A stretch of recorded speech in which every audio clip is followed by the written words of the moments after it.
వీడియోలో నాకు జాబ్ ఎలా వచ్చింది, ఎందుకు పోయిందనే విషయం చెప్తా. అయితే 2 జాబ్స్ ఎట్ ఏ టైంలో వచ్చాయి. నాకు జాబ్ వచ్చిన కంపెనీ పేరు లాస్ట్లో చెప్తా. మీరు రేపటి నుంచి ఆఫీస్కి రావాల్సిన అవసరం లేదు. సో అలా జాబ్ అయితే పోయింది.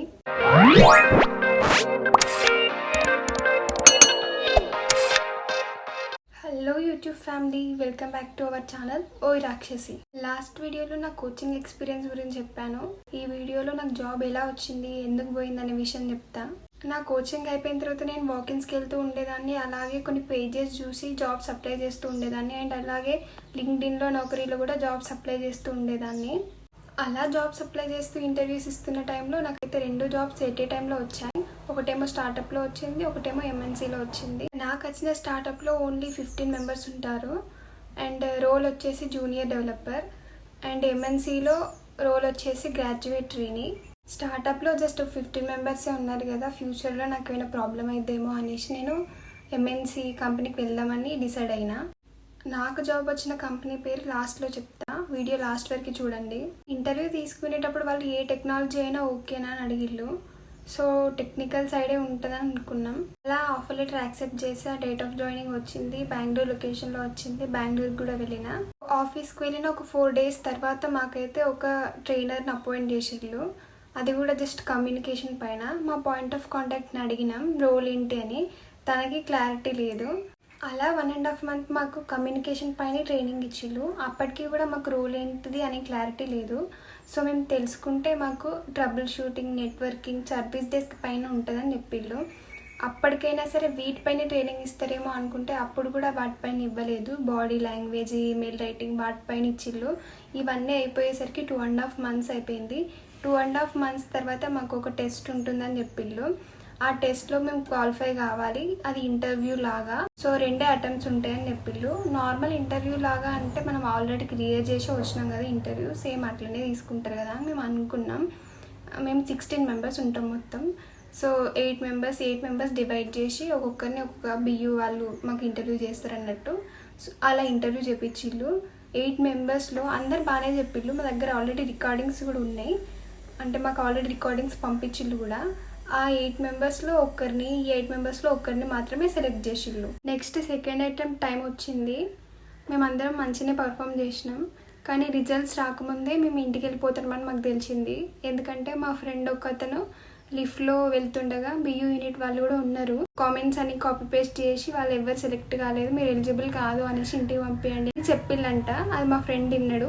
సో తను వచ్చి మాకు చెప్పిండు. నాకు తెలిసినా కూడా ఒక చిన్న హోప్ ఉండే, ఇంత ఈజీగా ఎట్లా తీసేస్తారు అనేసి. కానీ ఈఓసి వచ్చి మీరు వెళ్ళిపోండి ఇంటికి, ఇప్పుడే వెళ్ళిపోండి, మీరు ఎప్పటి నుంచి ఆఫీస్కి రావాల్సిన అవసరం లేదు, మీరు ఎవరు సెలెక్ట్ కాలేదు అనేసి అందరినీ వెళ్ళమని చెప్పిండు. ఒకరు సెలెక్ట్ అయ్యారనేసి ఆ పేరు చెప్పిండు. ఫర్దర్ అప్డేట్స్ ఇస్తామని చెప్పిండు.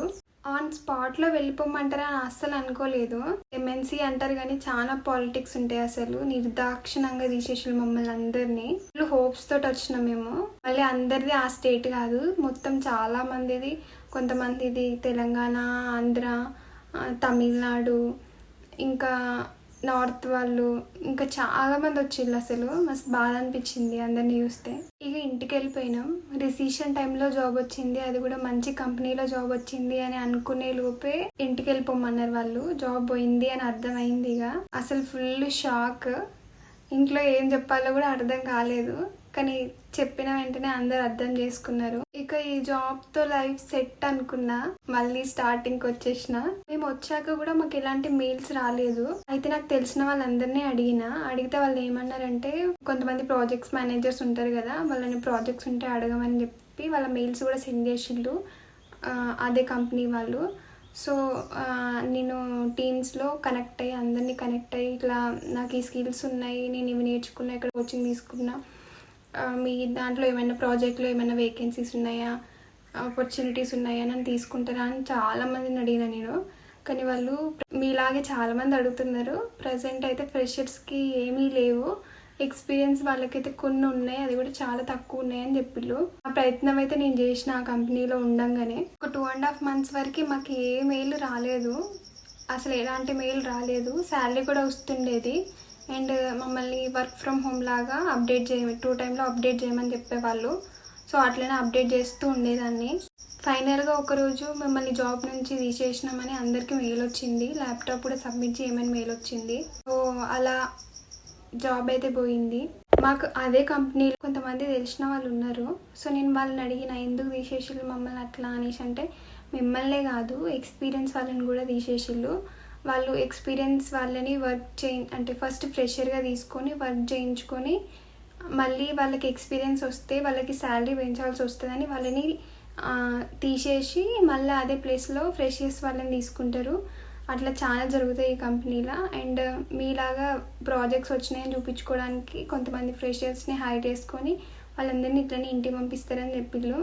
అండ్ అలాగే మా బ్యాచ్ అనుకున్నాం, మాకు ముందు 2 బ్యాచెస్ కూడా సేమ్ ఇట్లనే జరిగిందంట. అంటే మేము పీజీలో ఉన్నప్పుడు మాకు ఫ్రెండ్స్ ఉండే కొంతమంది, ఆ ఫ్రెండ్స్ వాళ్ళు కూడా సేమ్ ఇట్లనే పోయిళ్ళు. వాళ్ళని అడిగితే వాళ్ళు చెప్పిళ్ళు అన్నట్టు, సేమ్ ఇట్లా ఒకరిని ఇద్దరిని తీసుకొని మిగతా వాళ్ళందరినీ పంపించేసిళ్ళు అనేసి చెప్పిళ్ళు. అసలు నాకు షాక్, అసలు ఇట్లాంటి కంపెనీకి అస్సలే రావద్దు అని అర్థమైంది.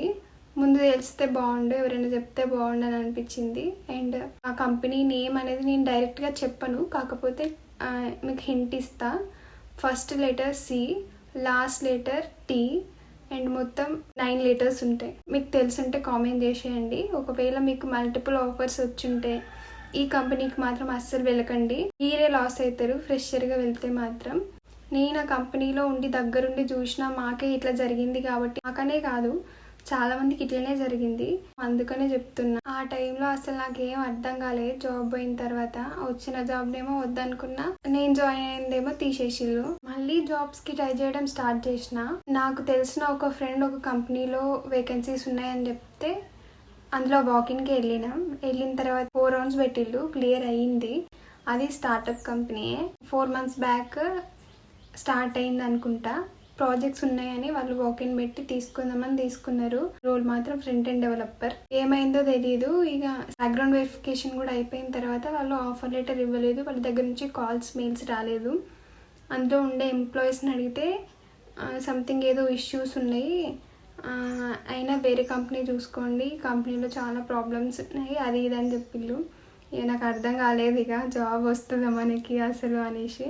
అలా జరిగిపోయింది. Okay, bye.